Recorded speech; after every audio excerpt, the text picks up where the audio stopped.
Salamat sa pagsama niyo, Dok. Hindi ko na alam gagawin ko kanina eh. Wala nga naman, kuya. Malayo pa babae niyo? Doon pa po banda.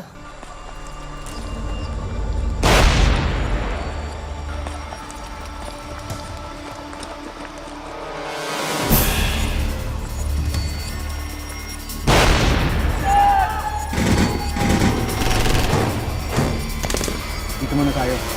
Hindi natin matutulungan yung asawa mo pag nabalita ang dalawa.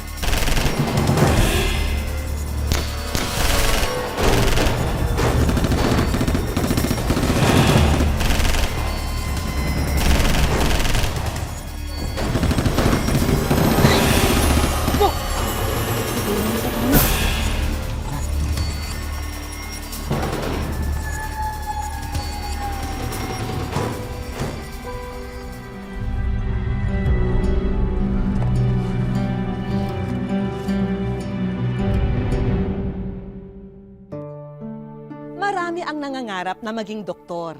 Maliban sa sila'y kagalang-galang, madalas ay maginhawa raw ang kanilang buhay.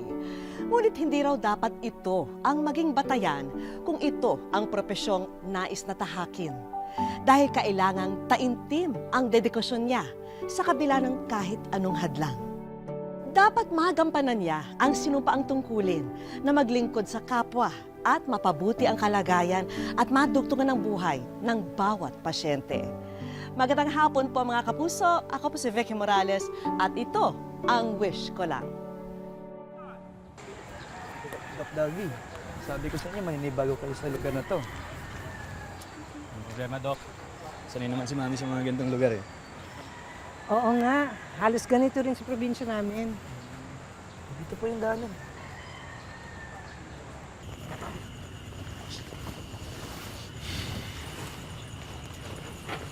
Sayang nga, no? Hindi naabutan ni Daddy yung pagiging doktor ko. Tingin mo, matutuwa kaya siya na mas pinili kong maging doktor dito sa baryo kaysa serve sa PGH.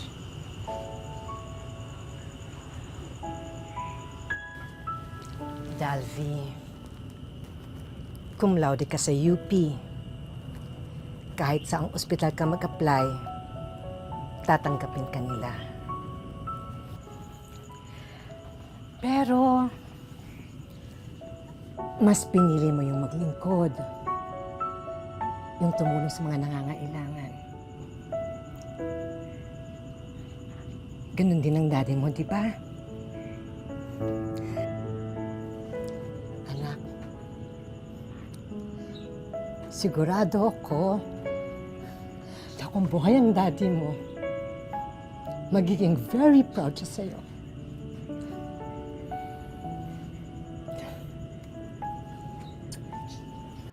Mga barangay, sandali lang ho, may pakikilala ako sa inyo.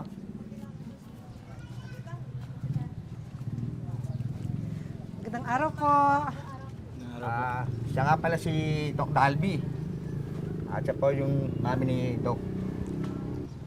Siya po yung pinadala ng ating gobyerno para tulungan tayo. Stan! Matigas ang ulo mo. Di ba sinabi ko sa'yo, hindi natin kailangan ng doktor dito sa lugar natin. Hindi bagay yan dito. Kailangan natin sila. Hindi naman lahat ng mga gamot, ng mga dahon-dahon, ay nakakagaling. Iniinsulto mo ako. Hindi lang pero Kung sa bagay, hindi ka naman taga rito. Taga-syudad ka, kaya hindi ka naniniwala sa akin. Pero sinasabi ko sa'yo, ako lang ang manggagamot na kailangan ng bayan na to. Magandang araw ho. Ako ho si Dalby Casilang. Pareho naman ho tayong manggagamot. Saka isa lang naman ho yung hangarin natin na mapagaling lahat ng mga tao dito. Bakit hindi na lang ho tayo magtulungan? Magandang araw din. Iho, huwag mong ikumpara ang sarili mo sa akin. Hindi tayo patas.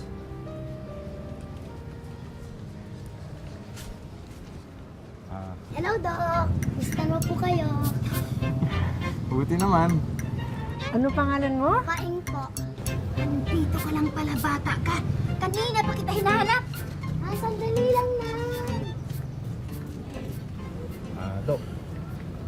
Mama kayo sa'yo, papakita ko po ng aming health center. Tara.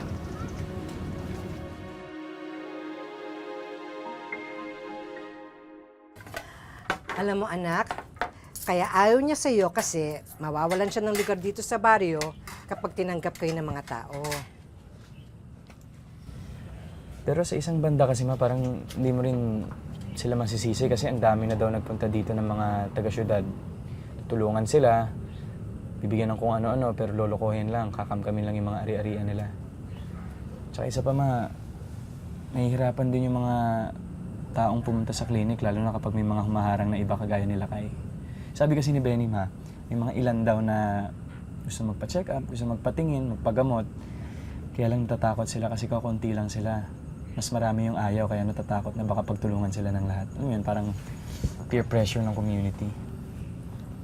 Alam mo, ang daddy mo noon, ayaw na ayaw sa kanya ng mga kaibigan ko at ng mga kamag-anak ko. Kaya ginawa niya, kinaibigan niya yung mga kaibigan ko at yung mga pinsan ko. At alam mo, nung malapit na siya sa mga kamag-anak ko, sila na mismo ang nagsabi sa mga magulang ko na tanggapin siya. So, ang ibig mong sabihin, dapat kaibiganin ko muna yung mga tao dito sa lugar na to. Para later on, makumbinsi ko sila magpagamot sa akin. Tama, ganun ang gagawin ko. Kumain na tayo. Halika na. Sige po.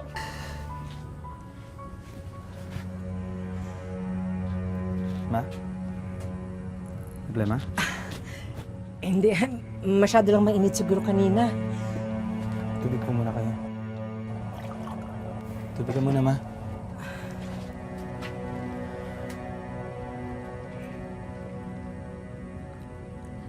Okay ka lang, Ma? Kumain na tayo. Sige po.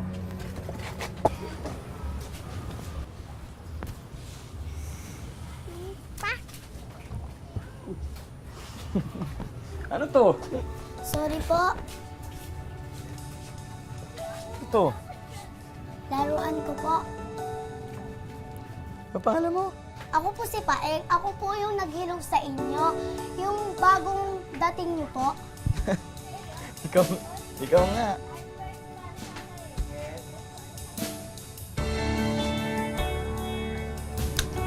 Walang tamaan, ha? Oh, magaling ako sa'yo. Masaya si Doc Dalvi at palagay na ang ilang residente sa kanya. Pero isang masaklap na tagpo ang nadatnan niya sa kanyang pag-uwi.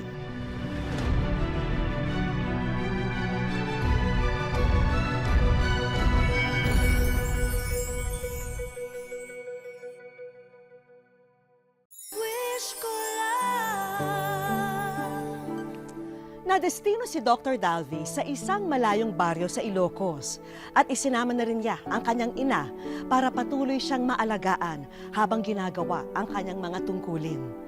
Ngunit dahil sa dedikasyon sa kanyang trabaho, tila napabayaan na rin niya ang kanyang mahal na ina.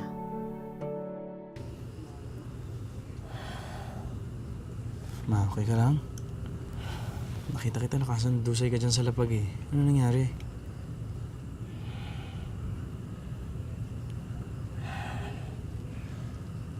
Tama na lahat ng daan ko. Nahirapan na akong huminga.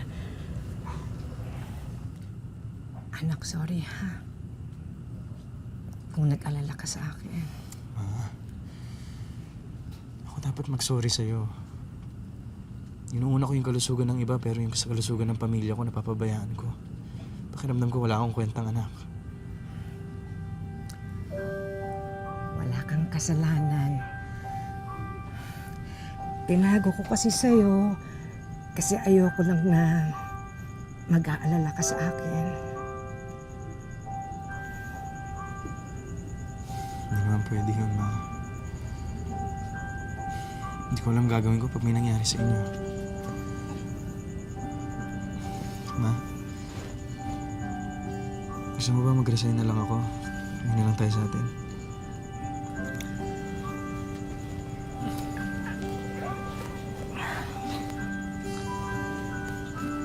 Anak, hindi. Importante ang gawain mo dito. Ang tungkulin mo sa lugar na ito. Anak, alam natin pareho na ito talagang gusto mong gawin kahit noon pa. At tandaan mo, anak, ito ang misyon na gusto ng Panginoon para sa iyo. Kaya huwag mong susukuan. Magandang araw po. Doc Dalby, tumawag pala si Kapitan. May outbreak ng dengue sa baryo. Pumunta ka na. Mas kailangan ka ng mga tao doon.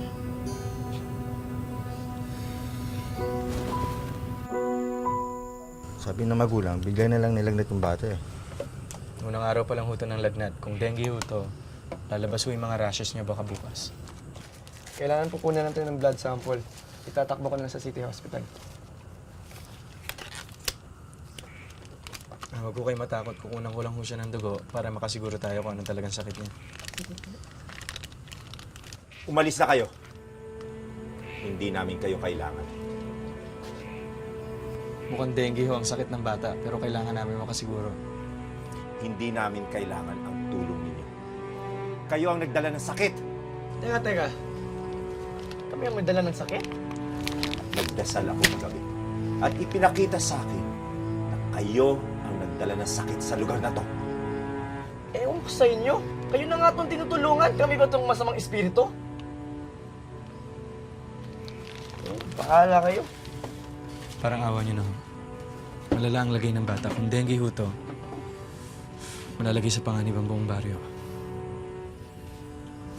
Ako lang ang manggagamot sa lugar na ito. Hindi ka kailangan.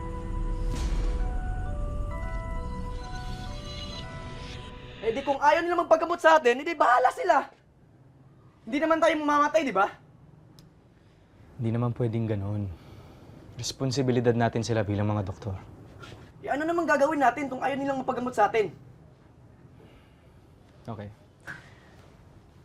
Let's try to focus here. Medyo nagiging malapit na ako dun sa mga magulang ng ibang mga batang nakakalaro ko. Ngayon, kailangan natin silang makumbinsing magpa-blood test. At paano mangyayari yun? Nakita mo naman yung bata kanina kung paano mag-freak out nung nakita niyang karayom, di ba? Isa lang. Isang bata lang ang kailangan natin makumbinse para makapagpagamot sa atin. Kapag umayos yung kondisyon niya, malaki ang tsansa na maniwala na yung mga tao na nandito sa atin. Dok, O bakit? si Frank po may sakit. Ha?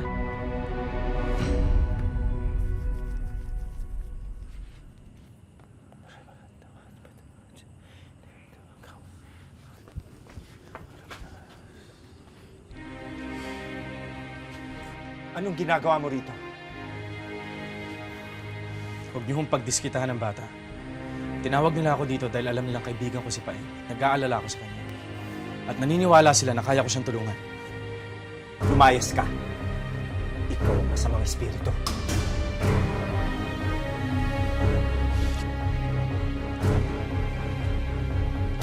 Hindi mo siya ilalabas rito. Hindi ho kayo umalis daraanan ko. Mapipilitan ako saktan kayo.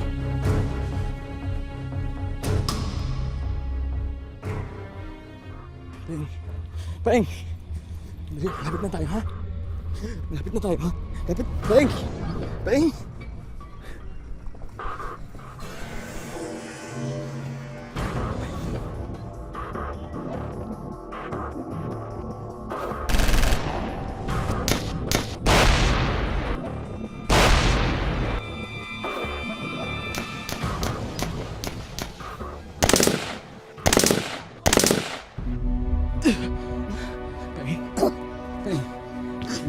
Paeng, sandali.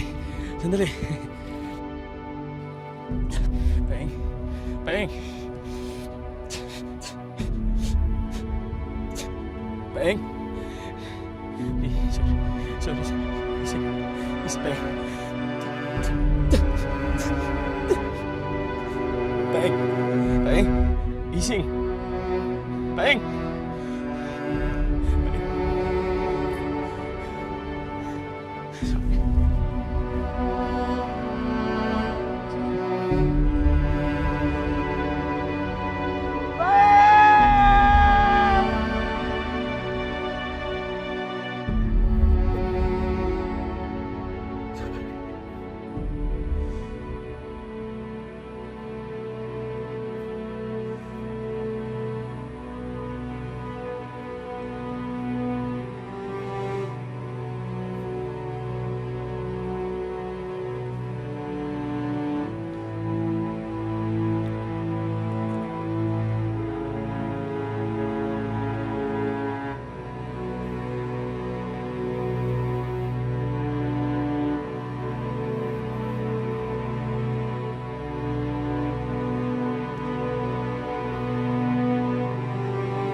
Hindi ka ba pupunta sa libing ng kaibigan mo?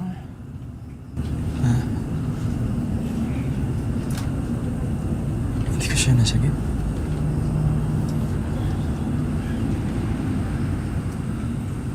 Wala akong kwentang doktor. Hindi totoo yung sinasabi mo. Sige. Mas mabuti pa nga siguro na bumalik tayo ng Maynila kung ganyan talagang iniisip mo. Kalimutan mo na yung mga bata na kagaya ni Paeng na pwede ding mamatay dahil wala silang doktor na gagamot dito sa lugar nila.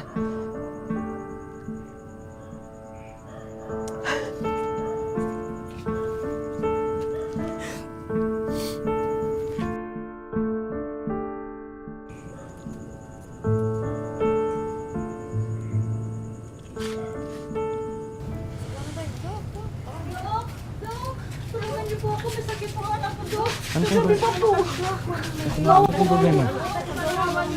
Nay! Lola! Bago kagad tayo sumuko sa nakagawian na nating panggagamot. Tayuan yan! Tama si Doktor! Huwag kayo maniwala sa kanya, sinungaling! Tama si Dok! Sana pinagamot ko na lang kay Dok ang apo ko. Buhay pa sana siya ngayon. Hindi ho kaya ng nakagawian yung sakit na to. Ilan pa bang kailangan mamatay para maintindihan niyo? Dok, maawa na po kayo. Gamutin niyo na po yung apo ko. Sige na, Dok. Sige, doon tayo sa loob. Dahil sa matagumpay na panggagamot, unti-unting nakuha na nina Doc Dalvi at Doc Benny ang tiwala ng mga tao. Pero may bago na namang problema silang kakaharapin. Huwag niyo pong kakalimutan uminom ng gamot, Nay, ha? Pare, Dalvin. Galing ito mismo sa central office. Lumalakas daw yung presensya ng NPA dito sa area natin. Pinapapull out na tayo. Anong pull out? Pinapalis na tayo dito. Masyado na daw delikado. Pero paano yung mga pasyente natin? Hindi natin sila pwedeng pabayaan. Galing yan mismo sa superior natin. Pero paano yung mga tao dito? Nagtiwala na sila sa atin. Wala na tayong choice, pare. Aalisin nila yung suporta sa atin pag hindi tayo sumunod. Saan ka hahanap ng pera? Ng mga gamot, tsaka yung mga medical supplies.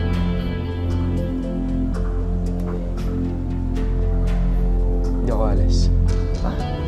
Hindi ko pwedeng iwan ang mga tao dito. Hindi ko sila pwedeng pabayaan. Bahala ka kung gusto mo magpakabayani, basta ako sisibat na ako dito.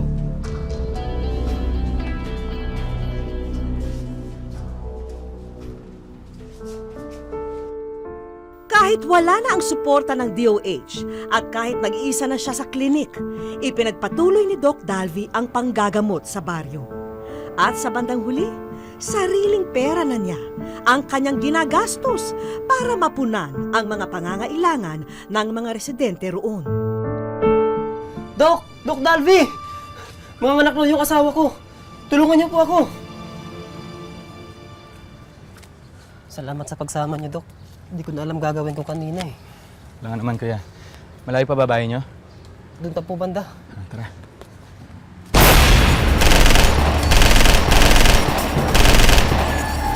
Dito muna tayo. Hindi natin matutulungan yung asawa ko.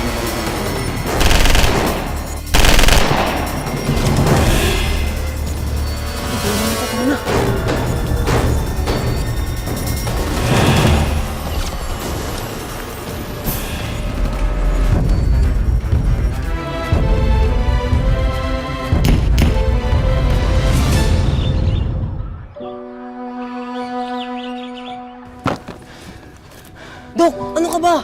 Papatay ka kanina tapos ngayon gagamutin mo pa. Doktor pa rin ako. Kailangan kong gawin ang trabaho ko.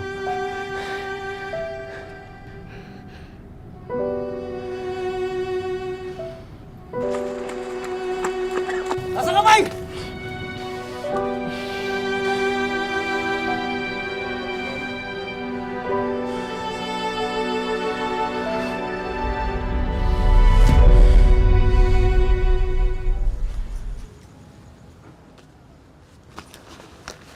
Dalvin! Dok Dalvin! Bakit? Sino may sakit? Pasensya ka na, ha? Wala na kasi akong supplies. Halika po kayo! Sumama na po kayo!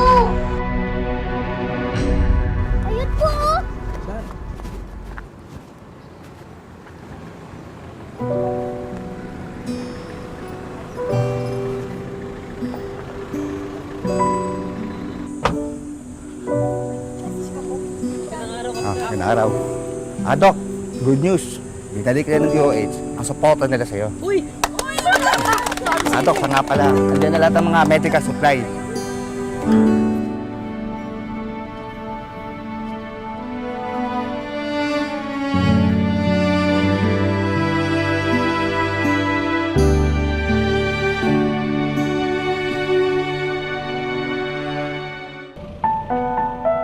Dito sa bayan ng Nagbukel sa Ilocos Sur, nakadestino si Doc Dalvi Casilang.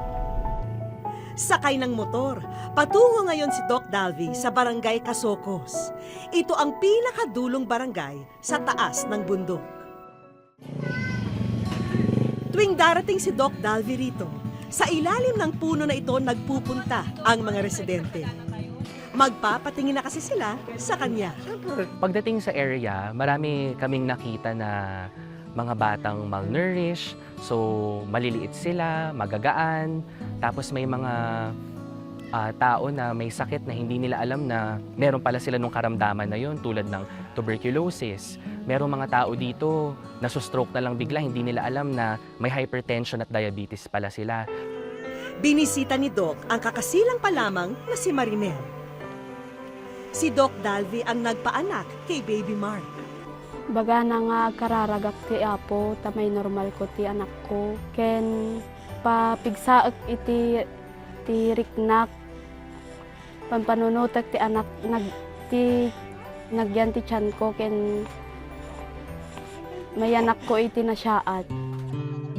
Malapit ang loob ni Doc Dalvi sa mga bata at kuya ang turing nila sa kanya. Pamilya na nga kung ituring ni Doc Dalvi ang mga taga-Nagbukel. Halos 2 taon na siyang naninilbihan sa kanila. Pero isang tao pa rin ang nagsisilbing lakas niya at ito ay ang kanyang Mami Dalisay. Kasi sinabi ng doktor may sakit ako. Kaya ibinuhos ko na lang yung time ko sa kanya. Na makasama ko siya palagi. Anak, salamat at sa panahon na ito magkasama tayo.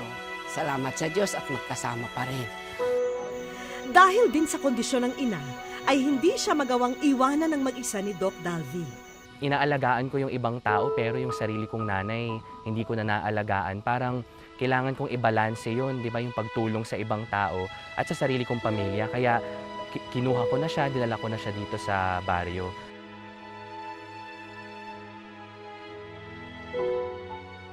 Maraming salamat na bigyan mo ako ng chance para gawin yung life story mo dito sa Wish Ko Lang. It's truly inspiring. Wish ko lang. Isang normal na araw lamang ito ng pagbisita sa komunidad para kay Doc Dalvi at ng kanyang nurse. Sa pagkakataong ito, kasama rin nila ang kanyang ina. Hello po. Pero hindi alam ni Doc na nauna na ang aming grupo upang kutsabahin ang mga tao para sa isang sorpresa. Kaya naman nagtataka ang ating bida dahil sa mga taong nakaabang sa kanila. Doc, pamilyar ba sila? Ilan lamang sila sa natulungan mo sa Nagbukel na nais magpasalamat sa inyo. Dahil sa iyo, Doc, naging malusog ang anak ko. Ikaw ang nagbigay sa akin ng pag-asang mabuhay. Salamat, Doc, dahil dyan, ikaw ay nasa wish ko lang. Nakaka-overwhelm. Hindi ako makapaniwala na yung dating program na pinapanood lang namin, ako personally mula nung bata ako, ngayon nandito na yung wish ko lang, binisita kami sa Nagbukel. Doc, excuse me po, padaanin po natin ang sasakyan sa likuran nyo na dala ang mga kahilingan mo para sa mga residente ng Nagbukel. Thank you sa wish ko lang. Sobrang laking tulong nito sa mga barangay health stations kasi tulad sa baryo dito sa barangay na to, wala pang mga ganyang gamit. So, sobrang laking tulong talaga niyan. Pwede namang mag-break muna kayo sa 24/7 na serbisyo nyo sa baryo at mag-enjoy sa Hong Kong kasama si Mommy. Salamat naman at natupad na rin yung pangarap niya na ipasyal ulit ko sa Hong Kong. Dahil ang idol mo na si Alden Richards ang gumanap sa sarili mong life story, syempre hindi kami papayag na walang remembrance. At hindi lamang yan, may mensahe rin para sa'yo si Idol. Maraming salamat na bigyan mo ako ng chance para gawin yung life story mo dito sa Wish Ko Lang. It's truly inspiring. Actually, I see a big deal of myself in you sa pagdating sa public service and pagiging selfless. Just continue doing what you're doing in the spirit of goodness and faith. Hindi ako makapaniwala kasi gaya nga nung pag kinakausap ko yung mga nurse, sila sabi ko na hindi ko naman alam na para sa akin kasi parang simple lang naman yung ginagawa ko. Hindi ko alam na ganun naman kalaki yung impact. Pambihira ang mga kagaya ni Doc Dalvi na handang isugal ang lahat, maging ang kanyang buhay, makapaglingkod lang sa kanyang kapwa. Sana'y magsilbing inspirasyon ang kwento niya sa ating lahat. Maraming salamat po mga kapuso. Ako po muli si Vicky Morales at ito ang Wish Ko Lang. Wag na wag kang susunod.